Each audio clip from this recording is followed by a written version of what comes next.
देखकर आजकल मोदी जी का जिस तरह से जो गेटअप नज़र आता है उसमें नज़र आता है कि पहले एक हिंदी मूवीज़ में, पुराने हिंदी मूवीज़ में एक विलेन हुआ करता था अजीत नाम का।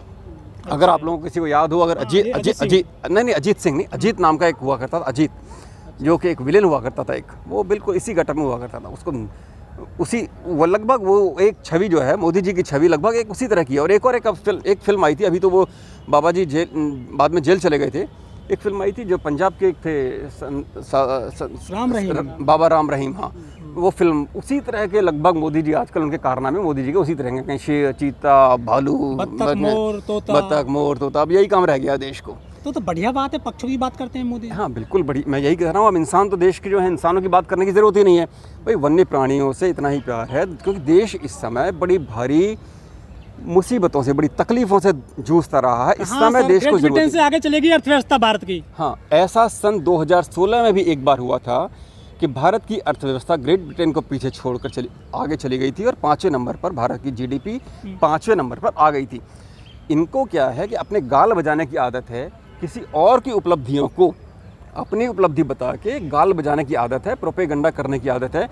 ये बात अगर आप मानेंगे, अगर मैं ये बात को अगर आप माने कि ऐसा 2016 में भी हुआ था, तो आप मानेंगे कि ये उपलब्धि किसकी थी? ये मोदी जी की उपलब्धि नहीं थी, ये वर्तमान सरकार की उपलब्धि नहीं थी, ये पिछले 70 साल की सरकारों ने क्रमशः जो देश का विकास किया था, ये उसकी उपलब्धि थी। मैं सैल्यूट करता हूँ, नमन करता हूँ उन सरकारों को, उन नेताओं को जिन्होंने अपना खून पसीना एक करके एक दिशा दी इस देश को, और हमारा देश आज इस ऊंचाई तक पहुंचाया कि आज विश्व में जहां पर कभी भी, जब 1947 में देश आज़ाद हुआ था तो इतनी गरीबी थी यहाँ पर, उस देश को आज उस ऊंचाइयों पर पहुंचा दिया कि आज देश विश्व की 5वीं सबसे बड़ी अर्थव्यवस्था बनी है। तो मोदी जी का कारनामा आया नहीं, पहले 229 में गड्ढे भर दिए। हाँ, ये सिर्फ कांग्रेस ने, दरअसल कांग्रेस ने गड्ढे कहाँ कर दिए थे? थोड़ा सा अगर किसी चीज़ का नाम लेके बताएं मुझे, जैसे कि मैं किसी सड़कों की बात करूं, उन सड़कों में आज गड्ढे हैं। सड़कें थी ना, कांग्रेस ने बनाई थी, सड़कें बनाई थी, उनको लगातार मेंटेनेंस की ज़रूरत पड़ती है, ये मेंटेनेंस भी नहीं कर पा रहे, उसमें गड्ढे हो गए हैं। नाम ले रहे हैं सर इनका, कांग्रेस का। मेरे जैसे लाखों करोड़ों लोग गरीब परिवारों से आते थे, किसान परिवारों से आते थे, आज वो इस लायक कर दिए कांग्रेस ने, बिठा के शिक्षा का स्तर ऊंचा करके, शिक्षा का मौका देके, शिक्षा का अवसर देके आज उनको इस लायक बना दिया कि वो ऊंचे ऊंचे पदों पर पहुंचे हुए हैं। इतनी कम फीस में उन्होंने पढ़ने का मौका दिया। अब जो समय है इसमें किसी गरीब का बच्चा, किसी किसान का बच्चा कभी कोई शिक्षा ले ही नहीं पाएगा। इनकी कोशिश है सरकारी स्कूलों को लगातार बंद करते जाएं और शिक्षा को महंगा करते जाएं, जिससे कोई गरीब का बच्चा आगे पढ़ ही नहीं पाएगा। मोदी सरकार स्कीम लेकर आई है, पीएम श्री स्कूल योजना। हाँ, इसमें तो कहीं बढ़ावा होगा। इसमें बिल्कुल नई शिक्षा नीति लेकर आ गई है। नई शिक्षा नीति, पीएम श्री योजनाएं सरकारी स्कूलों को बंद करके उद्योगपतियों के स्कूलों को बढ़ावा देने की रहेगी। इसके अलावा इसके पहले की भी बहुत सारी योजनाएं इनकी आई थी। काला धन लाएंगे, 2 करोड़ रोजगार देंगे, और इस तरह की बहुत सारी योजनाएं ये लेकर आए थे। बुलेट ट्रेन का लेके आए थे, स्मार्ट सिटी का लेके आए थे। इनमें से कितनी योजनाएं आज पूरी हो गई? चीता ले आए ना। हाँ, चीता ले आए। अडानी विश्व का नंबर 2 का सबसे बड़ा रईस आदमी हो गया। ये अपने आप में बड़ा भारी एक काला धब्बा है। अगर ध्यान से इसको देखेंगे तो देश की अर्थव्यवस्था को बर्बाद करने की एक साजिश है। सारी दौलत अडानी के पास जा रही है। अच्छा। वास्तविक रूप से अगर देखेंगे ना, जो अर्थशास्त्री हैं इस बात के ऊपर लगातार बहस करते रहते हैं कि अडानी के जितने भी कंपनीज हैं, कोई बड़ा प्रॉफिट रन नहीं कर रही है। कोई प्रॉफिट जब नहीं हो रहा है उसको, तो बड़ा ये इसका शेयर मार्केट कैसे बढ़ता चला जा रहा है? क्योंकि सरकारी संस्थाएं जितनी भी हैं उनका पैसा इसके शेयर में लग रहा है मजबूरी में, इसलिए शेयर मार्केट बढ़ता जा रहा है।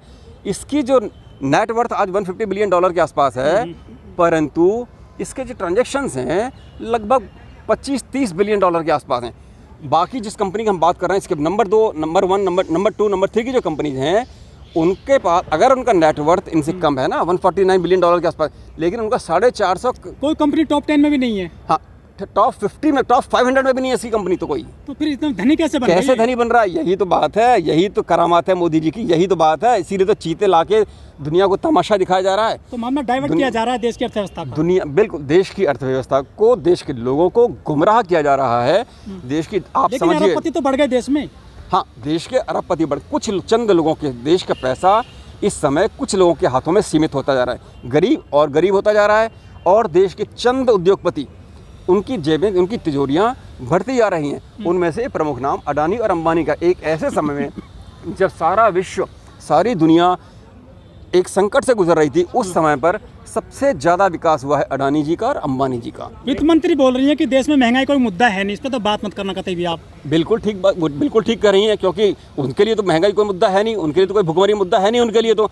पर जिस आदमी के पेट में रोटी नहीं जा रही है, जो रोटी दाने दाने को मोहताज है, उसको तो पूछना पड़ेगा ना, उसके लिए मुद्दा है महंगाई। तो वित्त मंत्री के लिए और बीजेपी के बड़े नेताओं के लिए मुद्दा कभी हो ही नहीं सकता महंगाई। ये तो गरीब आदमियों के मुद्दे हैं। हम गरीब आदमियों के बीच की सामान्य लोगों की बातें करते हैं, तो उनके लिए एक मुद्दा है।